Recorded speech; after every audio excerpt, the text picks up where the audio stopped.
Daggett. He'll be with us to talk about the economic impact of deploying U.S. troops in the Persian Gulf.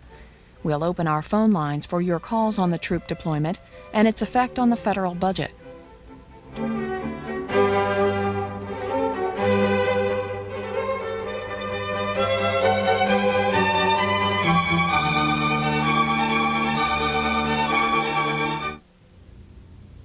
Stephen Daggett, a national defense analyst for the Congressional Research Service with an emphasis in studying the budget of the military. Given the budget deficit, can America afford the cost of its Persian Gulf military buildup? Sure. The Pentagon estimate is that it'll cost about $1.2 billion over the next 2 months, which out of a $5 trillion economy we can certainly afford. I mean, we can certainly afford this more than the Iraqis can afford the constraints on their economy that we're imposing now. Well, explain how we can afford anything if every year we're talking about budget deficits of hundreds of billions of dollars. Well, I think it certainly is going to impose some changes in the defense budget over the short term. Congress may well be asked to appropriate some additional money just over the next 2 months, and it will certainly affect the debate over the 1991 federal budget to some extent. But what that means is we may very well end up putting off deficit reduction to some extent. We'll reduce the deficit in fiscal 1991 not by $50 billion, say, but by $30 billion or so.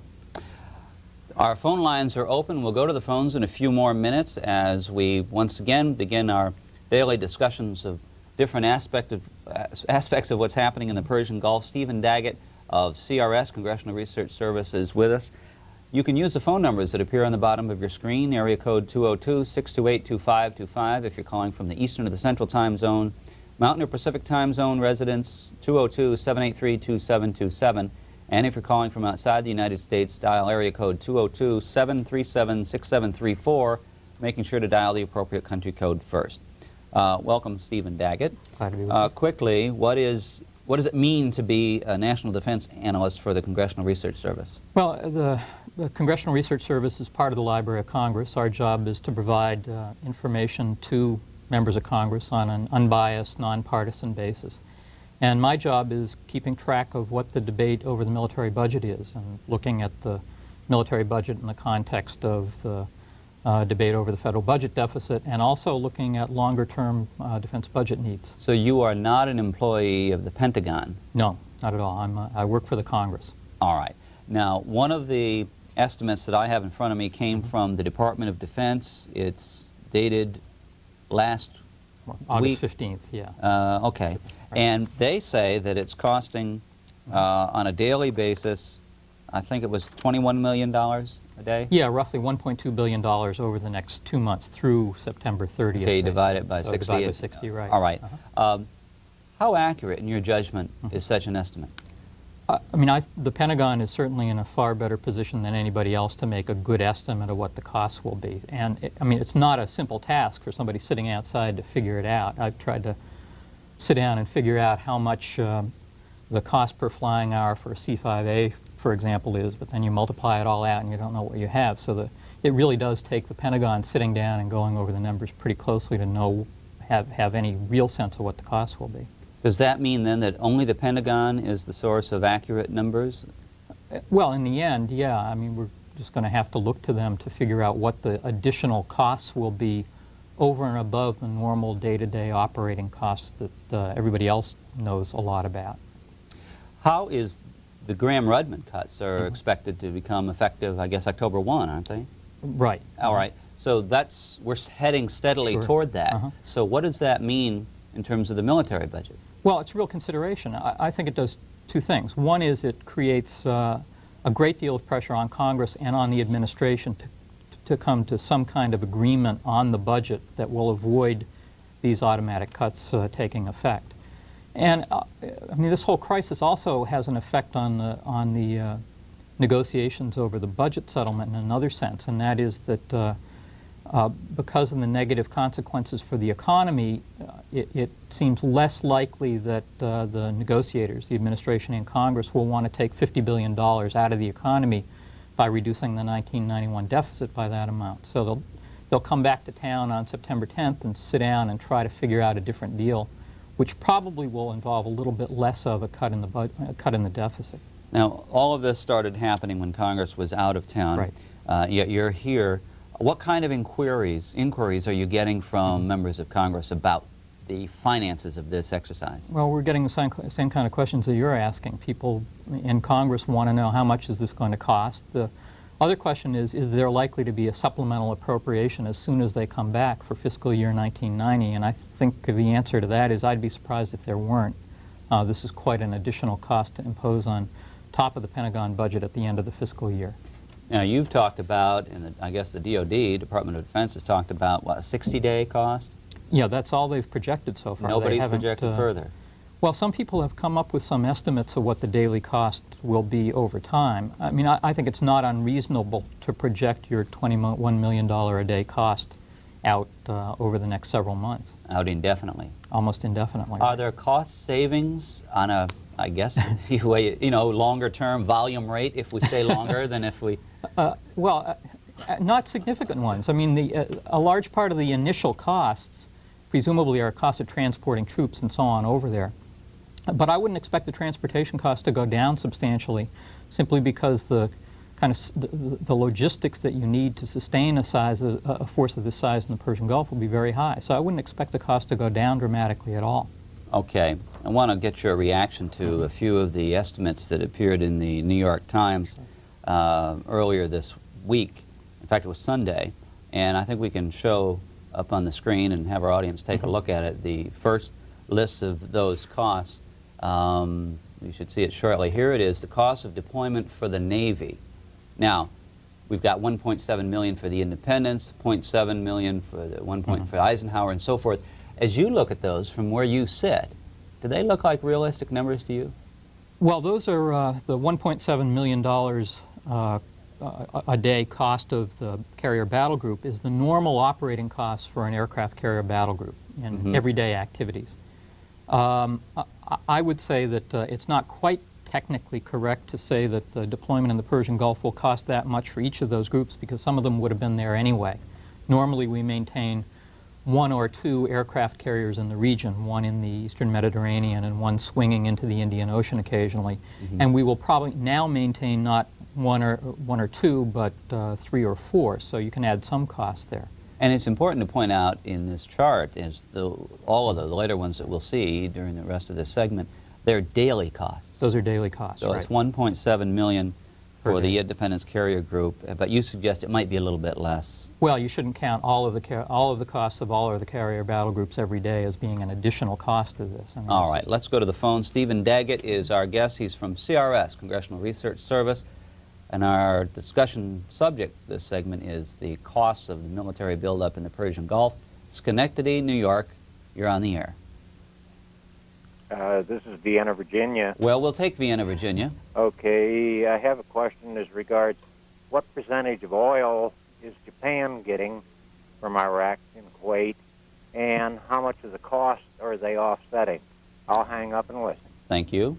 Well, I have to say, I'm not an expert on the oil market, so I really don't know how much oil Japan is getting from Iraq or from the Persian Gulf in general. Also, it's not clear yet to what extent our allies will offset the cost to the United States of the deployment in the Persian Gulf. It appears that some of the allies, especially Saudi Arabia, is putting in a considerable amount of money. They're providing water and fuel for U.S. forces there right now. And some of the other allies, including especially Japan and also Germany, will be asked to provide some support in coming months. You know that? I would be very surprised if they weren't going to be asked. Because that's kind of a political question, isn't it? And we'll get to that in a minute. But in the meantime, we do have Schenectady waiting patiently. Go ahead, please.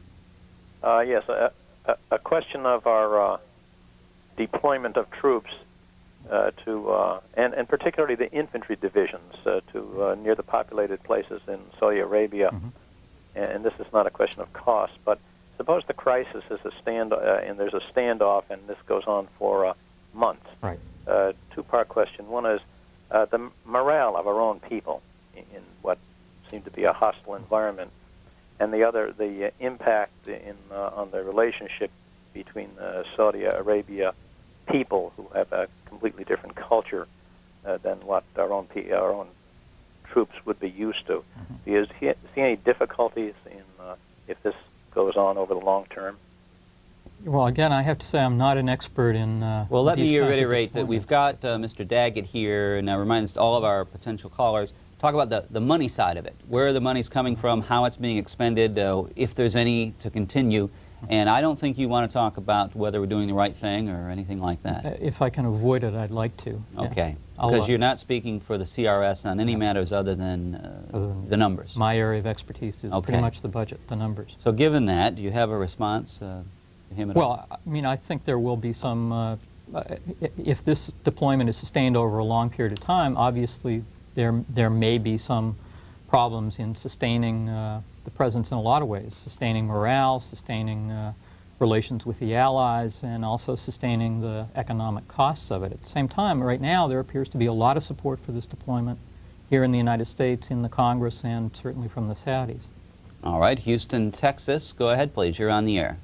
Yes, sir. How are you today? Fine, thank you. Okay, a couple of questions. How much is Kuwait paying toward the troop buildup?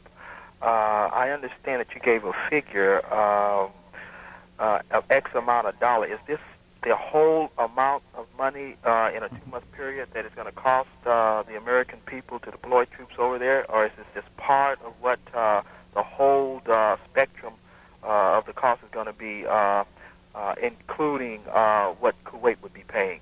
And secondly, if in fact we have a $5 trillion gross national product here, why can't we pay off the federal and trade deficit? All right, thank you, sir. Houston, Texas. Well, as far as I know, Kuwait is not directly contributing funds at this point. Again, down the road, they and some of the other countries we're supporting in the region may be expected to contribute something to this. The $1.2 trillion is the Pentagon's estimate of the incremental or additional cost to the military of deploying forces in and around the Arabian Peninsula through September 30th. So it's not the total cost of the deployment, because we expect certainly that it will continue beyond that. And it doesn't include some other potential costs as well. It doesn't include, for example, the cost to the Pentagon or to the cost of the country as a whole of increases in oil prices. Just so we can provide more of a context, let's show another slide of some of the daily military costs provided by the New York Times in its last Sunday newspaper. These are the costs of deployment for the Marine Corps, the Army, and the Reserve Guard forces. Those numbers, what do you have to say about those numbers? That's harder for me to interpret. On the Reserve and Guard forces, it says 50,000 troops.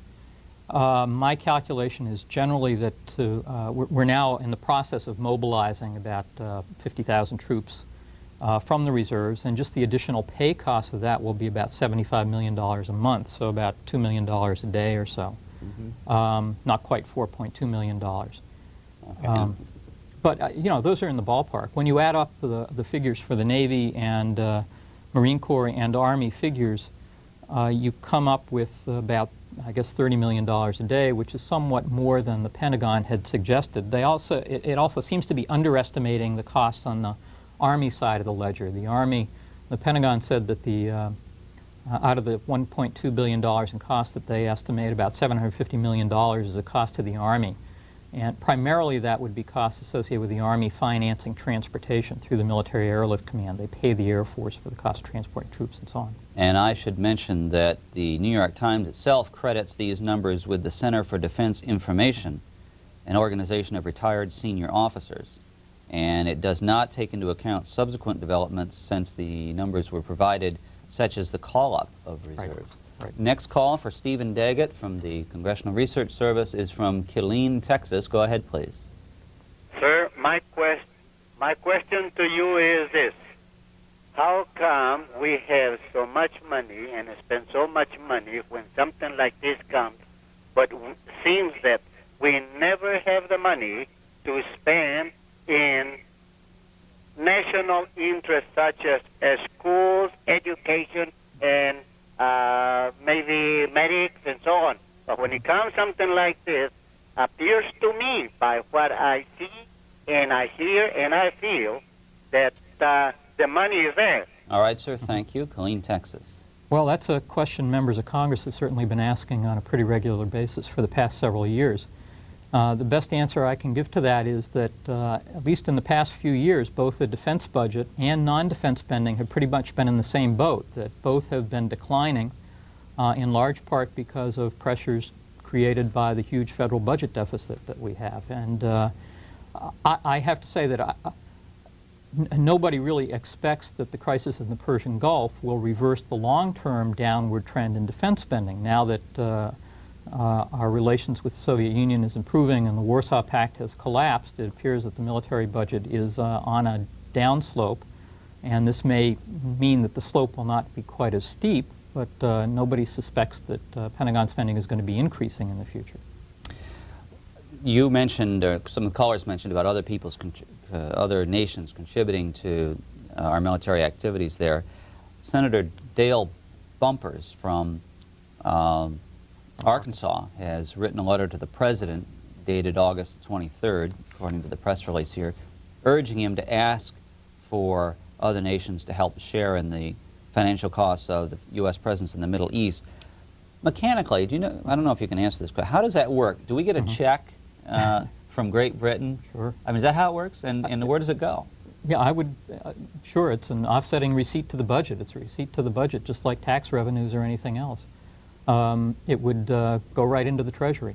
The general fund? General fund. And then the U.S. Treasury would allocate it to the Pentagon. Okay. Well, not necessarily directly to the Pentagon. Again, money for the Pentagon has to be appropriated specifically for the Pentagon. So the money would come into the Treasury, and it could be used to offset the deficit or whatever. Or to build an interstate highway, or to... Sure, indirectly. Or all funds in the federal budget are fungible, as they say in the budget business. You can do one for one purpose or another. Could Great Britain insist that we don't give you our check, so to speak, unless it's dedicated to this specific purpose? Sure, they could say, unless we see that you've appropriated X amount of additional money to the Pentagon over and above what was expected. They'll stop payment. Yeah, but... or whatever. And there certainly will be some costs that we can identify specifically for this deployment. That's not going to be a problem. It's just an accounting matter. Okay. Oklahoma City, you're next. Go ahead, please.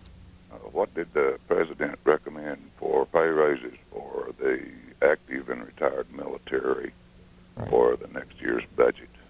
The President has recommended 3.5% pay raise for the military as well as for non-military personnel in general. So as a federal employee, I pay a lot of attention to that as well. Across the board recommendation? Across the board. No distinction between military and non-military? Not this time, no.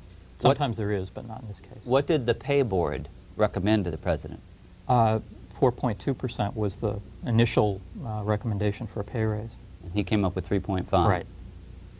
And what did the board observe was the gap between private sector and public sector salaries for equivalent jobs? I can't speak for the whole federal budget. I know within the military the gap now is about 11 to 12%. We've got half an hour to go as we continue to take your calls about the financing side of the Persian Gulf activities by the United States. Stephen Daggett is an analyst in national defense issues, particularly the military budget, with the Congressional Research Service. And the next call for him is from Palos Verdes, California. Go ahead, please. Hi. Do you expect the American people to believe that you're over there for that much money for one little Kuwait that is a king? What's a king to us? And not for the oil? To spill American boys' blood for oil? Why don't you well, caller, do you believe that anybody's saying that it's for any reason other than oil? I think I think that the people, some of the American people think that we are really going there to do a job, to help the kings and queens over there. All right. Wait. Okay, thank you. Stephen Daggett? Well, the President has laid out pretty clearly, I think, what the general interests that we have in the Persian Gulf area are, and they include both oil and preventing the fruits of aggression from being seized. Louisville, Kentucky is next. Go ahead. The cost of operating the military here at home, if we wasn't over there in Saudi Arabia, wouldn't that have to be subtracted from the expense that they're putting out right now over there to have the correct figure of what it's costing over there? No, this estimate of cost is an estimate of the cost over and above the normal operating costs. I mean, so for example, in estimating what the cost will be, we're not including military pay because people would have to be paid anyway, and some of the aircraft carriers would already always be there in any event. So you try to separate out those costs and just talk about what the additional costs will be. And the additional costs are pretty high. I mean, that includes a lot of transportation costs, a much higher tempo of operation. And normally aircraft fly about an hour a day, about 30 hours a month. Well, we're going to be flying them at least 3 hours a day just for normal, just to safeguard the air bases they're flying from and so on. So these are the additional costs over and above normal expenses. Anything else, caller? All right, thank you.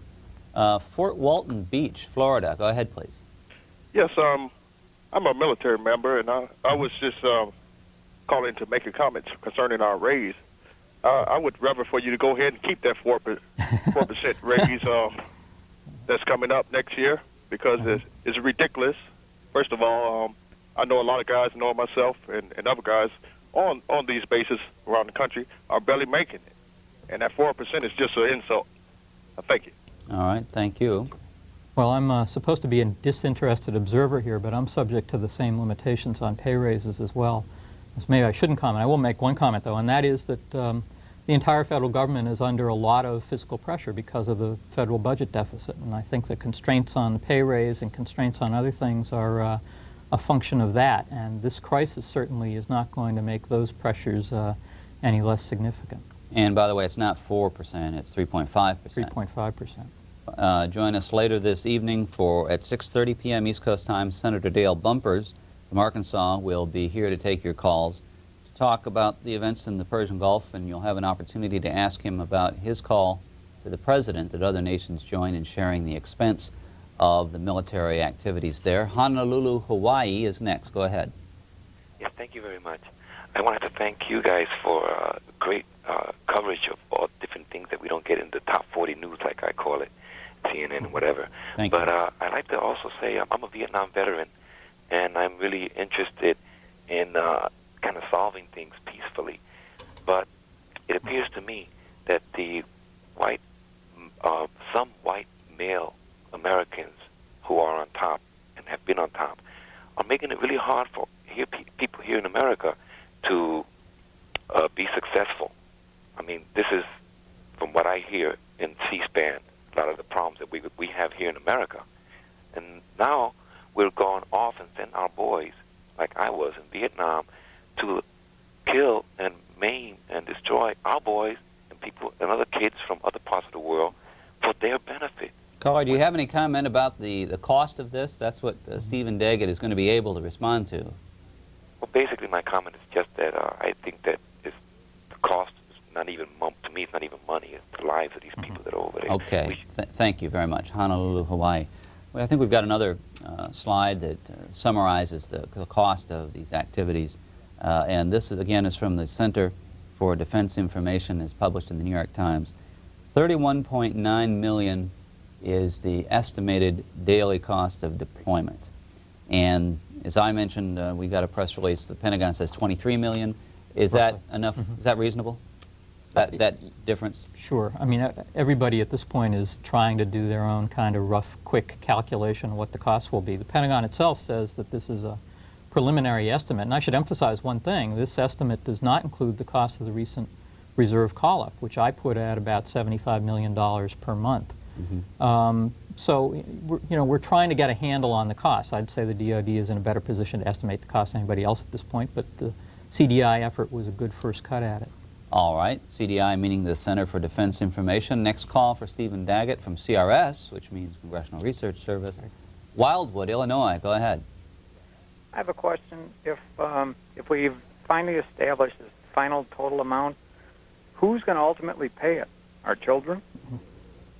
Well, you and I are, perhaps in higher taxes, and ultimately what this will do is it means that we'll be borrowing more money next year than we otherwise would have. Yeah, we're going to pay it, and you and I are going to pay it in higher interest costs, and our children may pay it to the extent that it adds to the federal debt.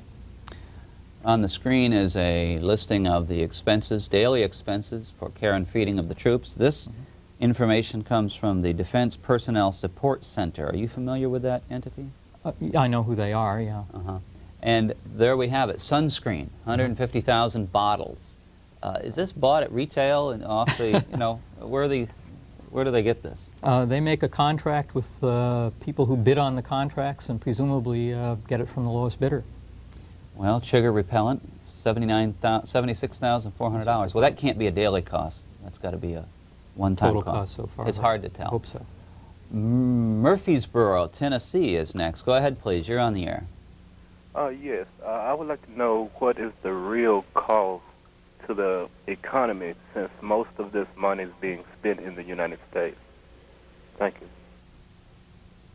Well, again, the real cost to the economy is $1.2 billion or so over the next, well, through September 30th. So whether it's spent there or here is irrelevant. Yeah, in an economic sense in the long term.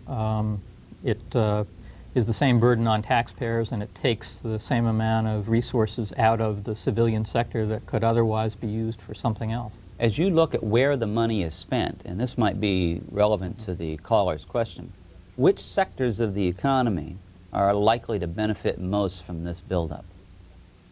Well, again, it's not a big buildup. It's we're talking now $1.2 billion out of a $5 trillion economy. It's not going to show up in the third decimal point of the economy. It's an interesting question to speculate on how this will affect defense industry, for example. And I suspect that what this will affect is mainly the kind of arguments that are used over the trend in the defense budget and may have some effect in slowing the rate of decline in defense spending, but ultimately isn't going to have a huge effect even in the defense budget. And some parts of the defense budget might be favored by this more than others. But in the end, won't be that big a difference. And you're looking now at the cost of deployment for the Air Force. And we'll continue with the calls for Stephen Daggett. This from Fremont, California. Go ahead, please. Yes, my question is for Mr. Daggett. And what would be the cost of the United States and its people if we had not deployed and put a stop to Saddam Hussein and his takeover of the entire Persian Gulf? Sure. I think that is a question that most Americans haven't even asked themselves. All right. Thank you. Well, we're getting, again, I'm not an expert in that, but we're getting one indication of some of the costs that have already been imposed by this crisis in the increase in oil prices. Oil prices have increased from about $18 a barrel before the crisis up to $31 a barrel, and I guess they're down now to about $26 a barrel. By the way, just for the Pentagon, this increases their own costs. The Pentagon itself obviously uses a lot of gasoline and oil and jet fuel and so on.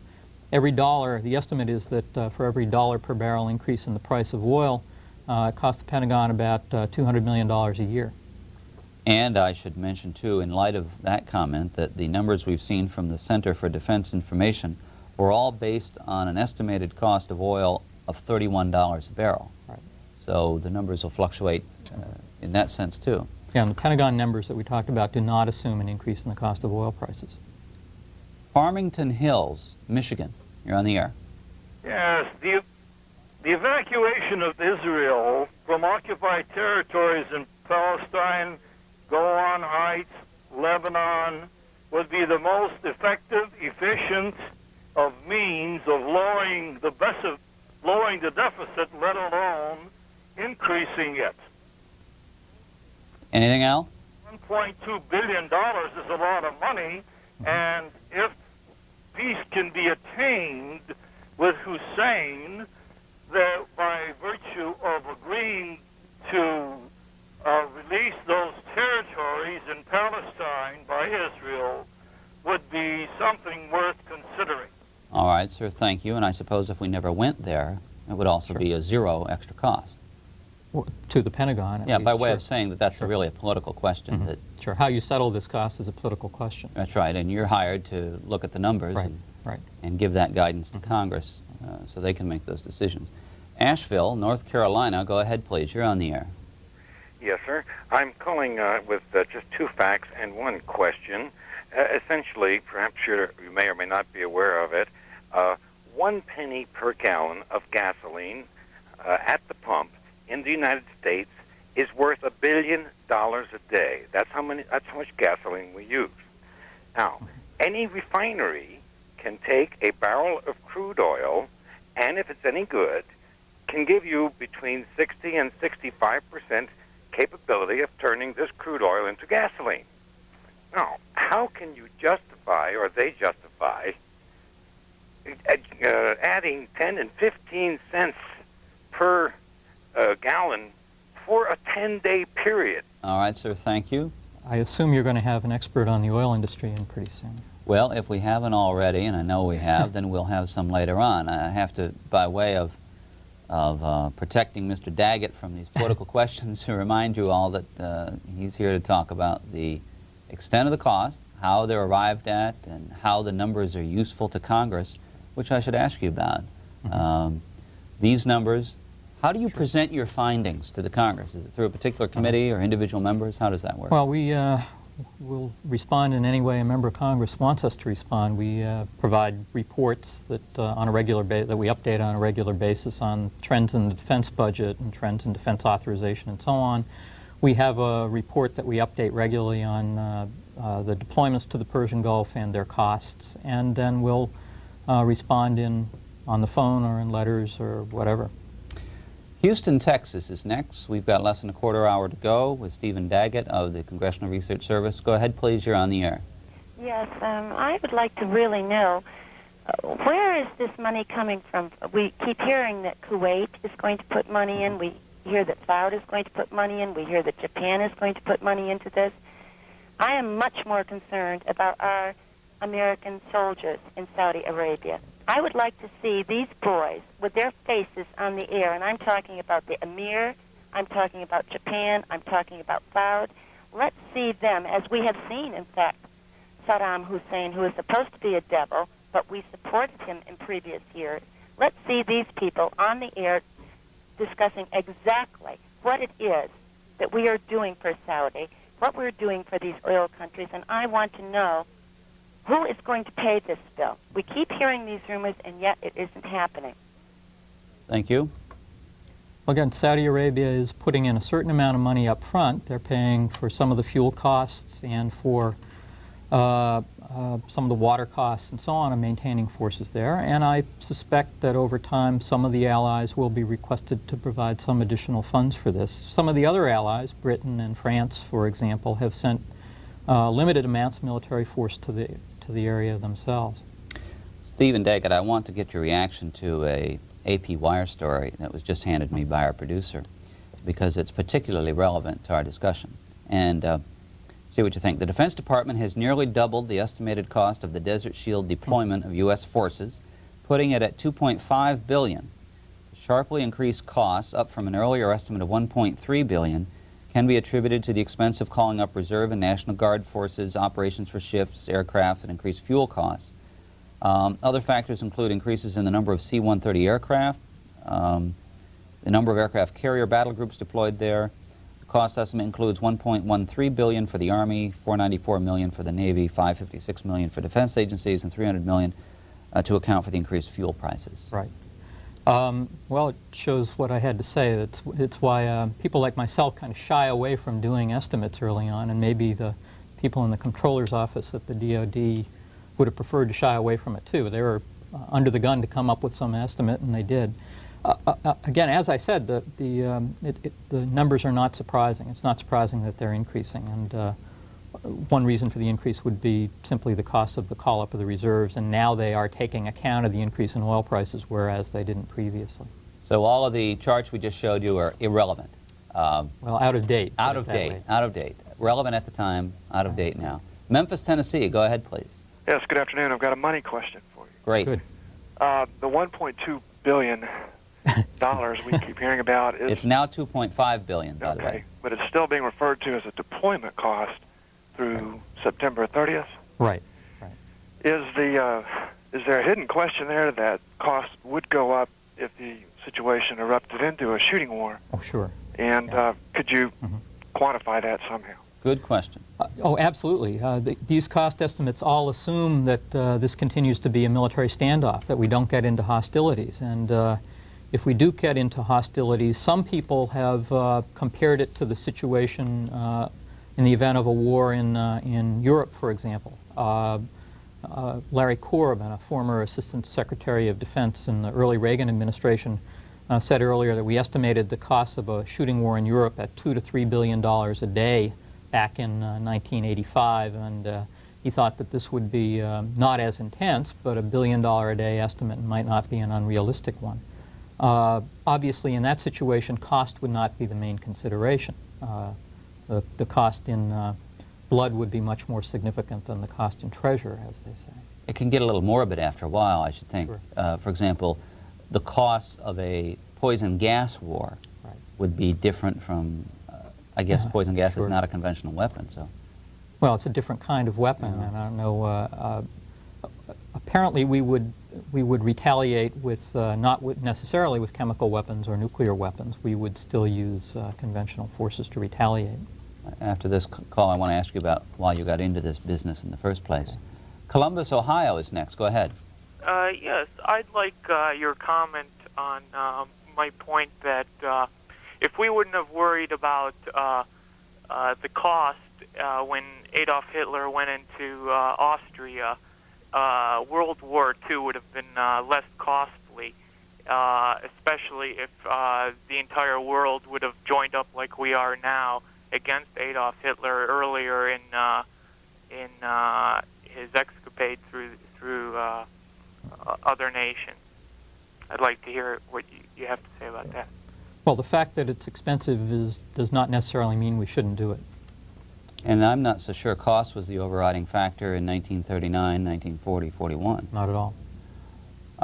Let me ask you, as I look through your resume, you've been associated with defense information in one way or another almost since you graduated from school.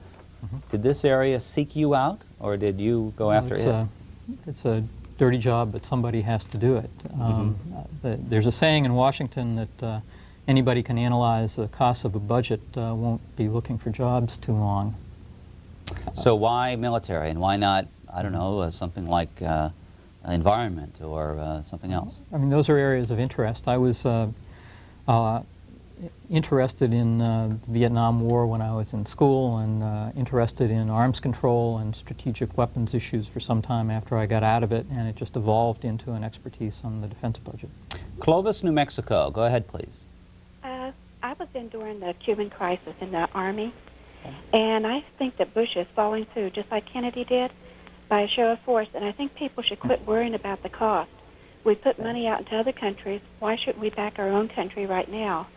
I think if Bush follows through, we will have a good standing, and we'll get back the, I don't know how to say it, but the face that we lost during Vietnam because we did not follow through. I think if we do the job and let Bush do what he wants and forget about the cost and go for it, I think we'll be a lot better off. Thank you. Well, the popular support for the president is running pretty high right now, in spite of information on the cost of the involvement, in spite of the fact that our estimates of the cost appear to be increasing at this point. But some people have raised the question, how long will the public continue to support this kind of involvement there? Probably not primarily because of the dollar cost, but just because of the burden on the military personnel that we're sending to the region and so on. How many scenarios do you have going at any one time in terms of coming up with a budget number? For example, you've got one for cessation of the deployment in 90 days, one for hot war, one for an extended deployment. How many? Well, we're just trying to catch up with what the initial cost will be for right now. Obviously, your cost, the cost of it depends upon what the situation is over time. If it looks as if we're now going to send about 100,000 troops to the region. We've talked about contingencies that call for sending as many as 200,000 troops to the region.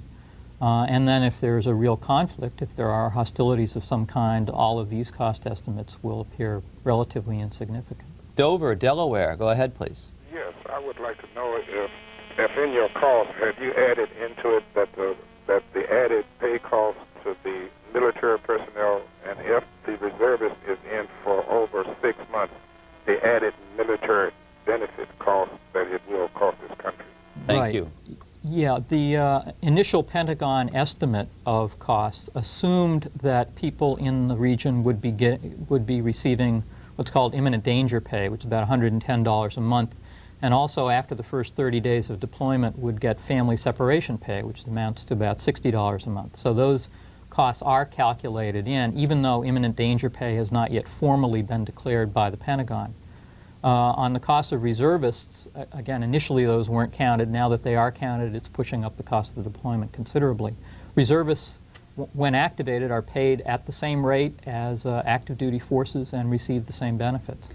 I will reveal my ignorance on this issue, but in terms of longer-term benefits, such as retirement and that sort of thing, because you're on active duty in a combat zone, does that increase the payout that the United States is obligated to later on? No, that's a given per person, so the fact per that there was a hot shooting war doesn't increase the annuities? And not at this point, not under existing law. Okay. San Diego, California, go ahead. Thank you, sir. Well, I want to ask the gentleman, the congressman, about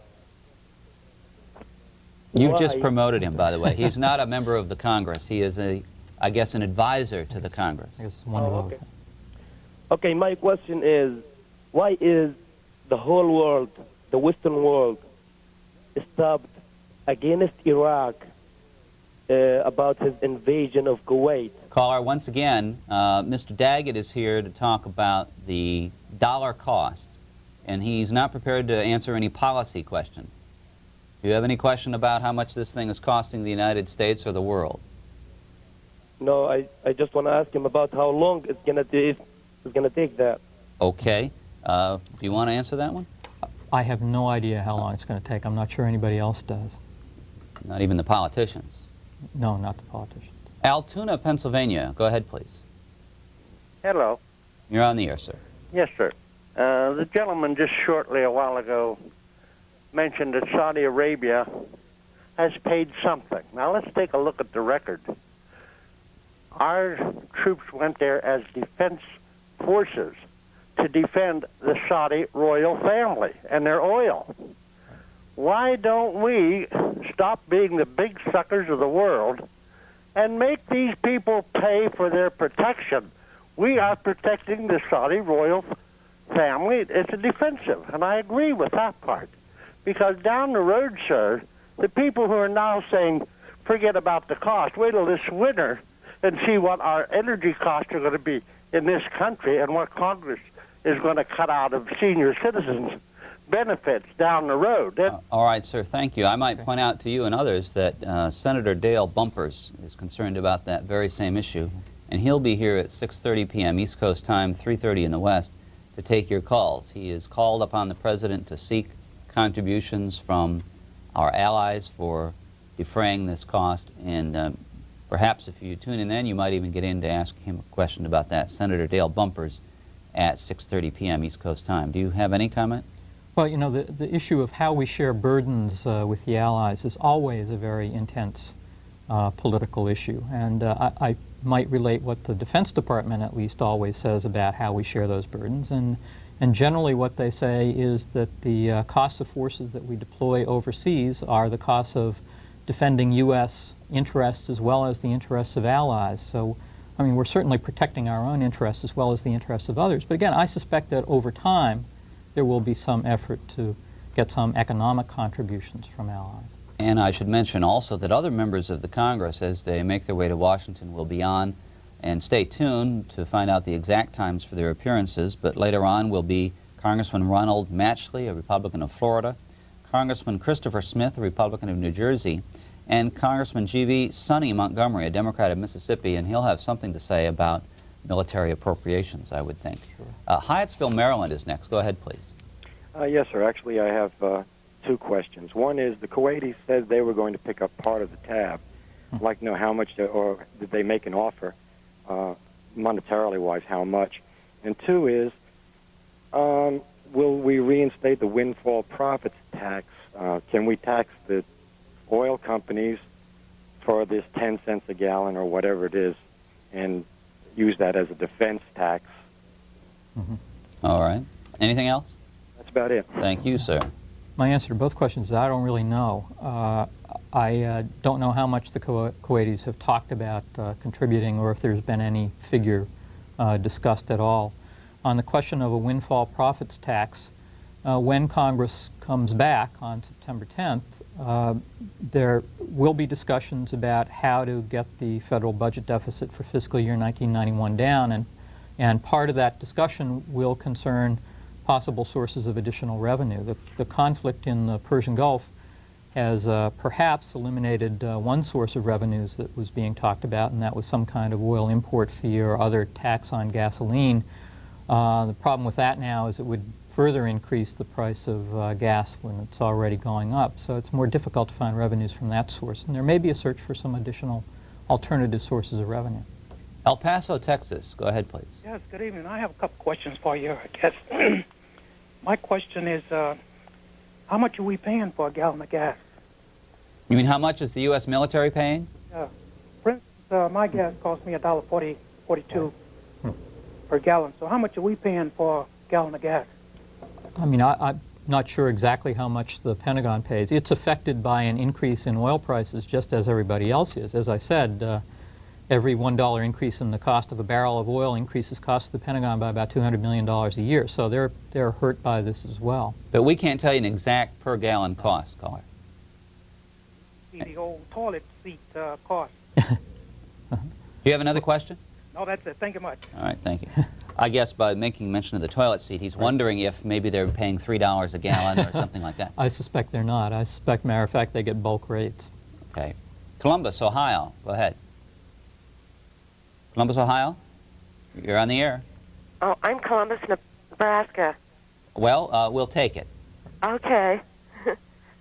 My opinion is that we don't stop paying for war until the last veteran has died, because these programs for the vets go on and on and on and on until their death.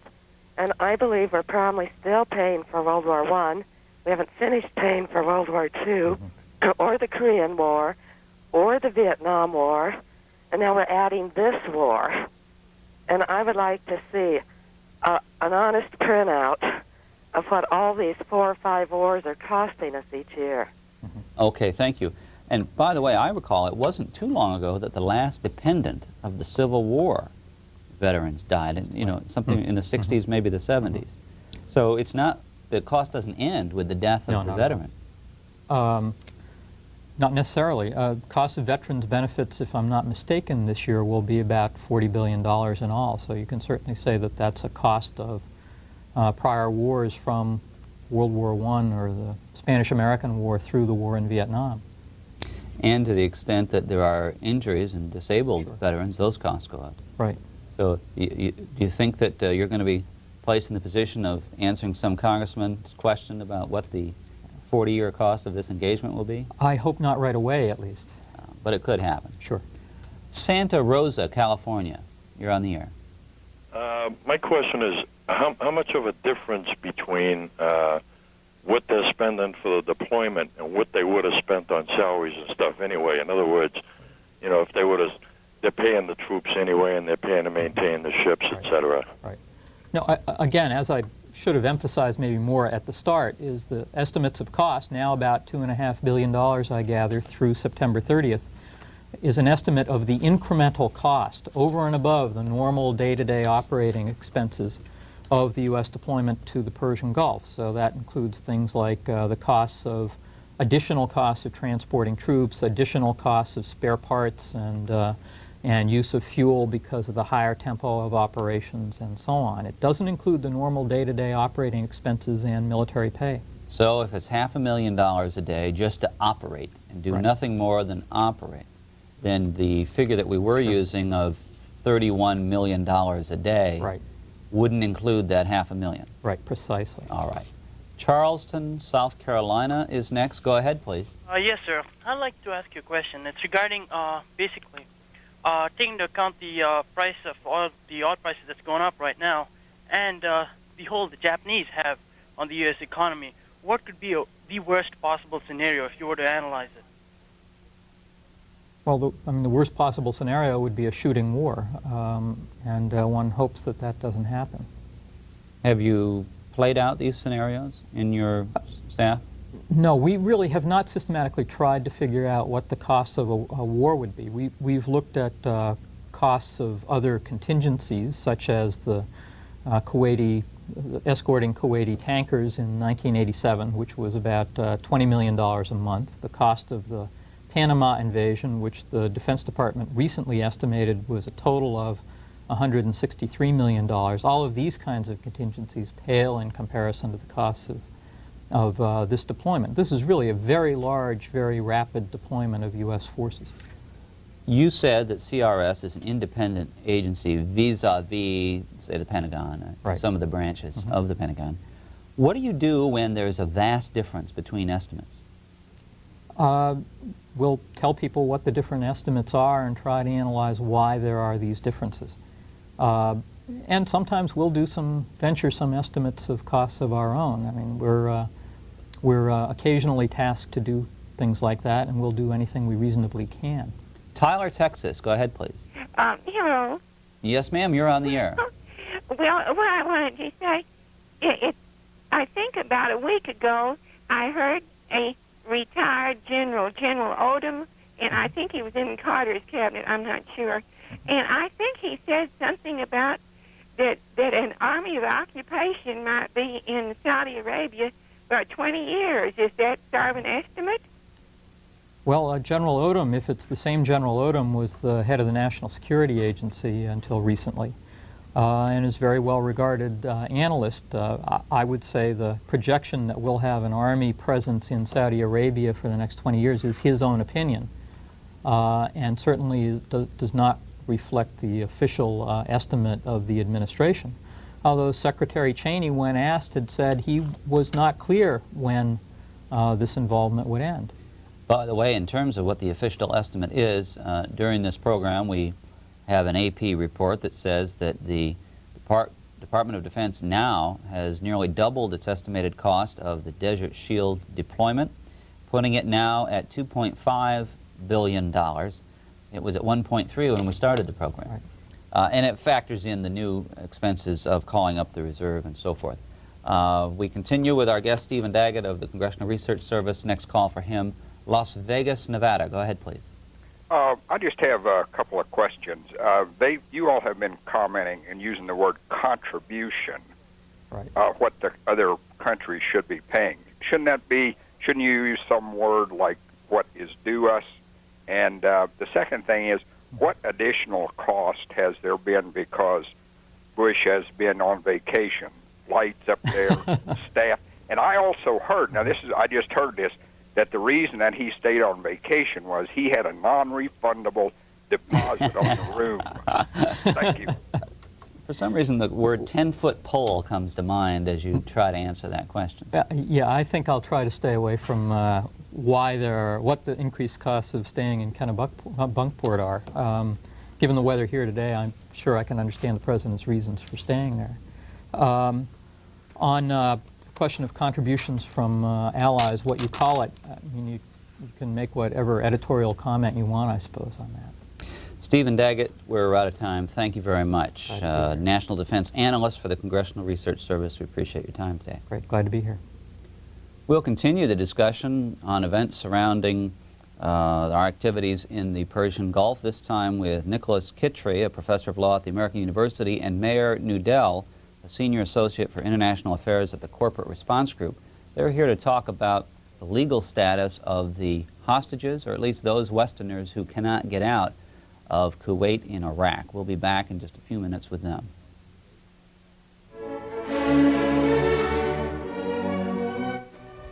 Good afternoon from Washington. You're watching C-SPAN, and we'll take a break now for some programming information. First, a reminder to join us tomorrow morning on C-SPAN when we'll bring you live coverage of an argument in a federal appellate court. The U.S. Court of Military Appeals will hear arguments on the constitutionality of the military's death penalty. Again, that's Wednesday morning, beginning at 9:30 a.m. Eastern Time, 6:30 on the West Coast. Coming up in just a moment, we'll continue our discussion of events in the Persian Gulf as we're joined by law professor Nicholas Kittrey of American University and a senior associate for international affairs at the Corporate Response Group, Mayor Nudell. Both men will join us to talk about the Western hostages being held in Iraq and Kuwait. Just after that, we'll hear from a number of members of Congress about the situation in the Gulf. At that time, we'll be joined in our studios by Democrat Charles Bennett of Florida, Republican Ronald Makeley of Rhode Island, Republican Christopher Smith of New Jersey, and Democratic Senator Alan Dixon of Illinois. We'll continue our discussion of events in the Persian Gulf at 6:30 Eastern Time. At that time, our guest is Democratic Senator Dale Bumpers of Arkansas. He'll be with us this evening to take your questions and comments on events in the Gulf, the U.S. energy policy, and dependence on foreign oil. And finally, join us at 7:15 p.m. Eastern Time, when we'll hear from the Bolivian ambassador to the U.S., Jorge Crespo Velasco, who will take calls on the Bolivian initiative to fight drugs. He'll also talk about the U.S. relationship with his country. And that's a look at some of what's coming up here on C-SPAN. Thank you for watching.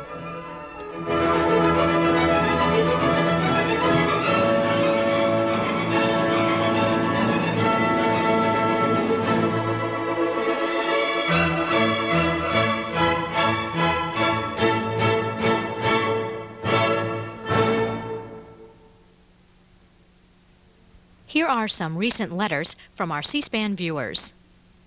Isn't it rather late to have programs on the Middle East trying to get American understanding of a problem that we should have studied 50 years ago? Another viewer writes, why is background music seemingly obligatory when announcements are made or when historical fillers are used? Background silence would be relaxing and a welcome change. And finally, one viewer writes, C-SPAN has become no more than a mouthpiece for the conservative right. There is no more liberal press. Correct the balance. We'd like to know what you think about our network. Write to us at the C-SPAN Networks, 400 North Capitol Street, Northwest, Suite 650, Washington, D.C., 20001.